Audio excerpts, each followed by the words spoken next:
Welcome everyone. Thanks for giving me up an evening to come and attend this presentation. I always find it an interesting challenge to lecture to health professionals about business. And I've had numerous discussions with people who say, Paul, what are you doing trying to teach business to health professionals? It's so at odds with what they want to do, you're wasting your time. I think that's incorrect, and I think there's a need in our health industries to learn more about running better businesses, and we're going to try and bridge that gap tonight for you, if you like. So I've got a lot of information for you tonight that hopefully will open some doors to you about your health businesses and the responsibilities you have as health business owners. I know we have some students in the audience tonight who haven't got a health business yet. If I were to look back, and I wish I'd had the information that I had now before I even opened my business. I wish I'd had this stuff 2 years before I opened my business, because it would have made a massive difference to what happened. Because what do most of us do? We open our businesses and learn on the run. This is really how we go, and then we get 10 years down the track of reading your book and change it, and then we change our philosophies again.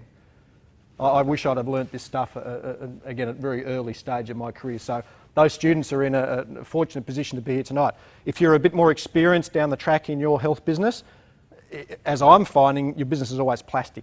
It changes all the time, and you've got a lot of opportunities to change things in your practice. Can I ask who we've got here? We've got professions. We've got some physios. Hands up the physios amongst us. Chiropractors. Massage therapists. A couple of students amongst us. Practice managers. I've got a speech pathologist. Okay. Anyone I've missed? Personal trainers we've got here. So wide range of health professionals here this evening. And across the board, there's a couple of professions that do get a little bit of business training, but across the board, very few of us do. So we end up owning our practices, graduating and running our businesses with absolutely no idea. I spent 7 years at university. I did a physical education degree in Newcastle, then I turned up and did a physiotherapy degree in Sydney Uni. 7.5 years of university.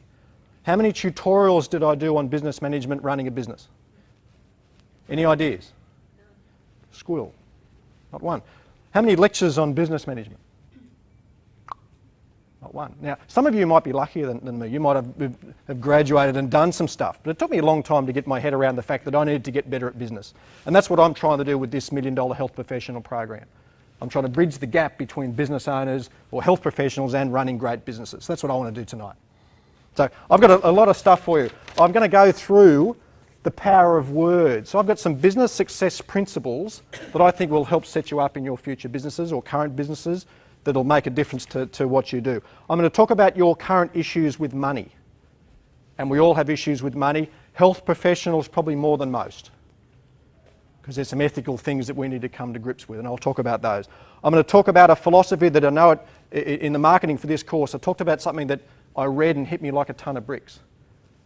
And when I show you this, it'll hopefully change the way you look at your health business and change the way you market your health business. I'm going to give you some technological advances you need to embrace. I'm going to give you some business tips that will hopefully open your minds to some other opportunities that you haven't got.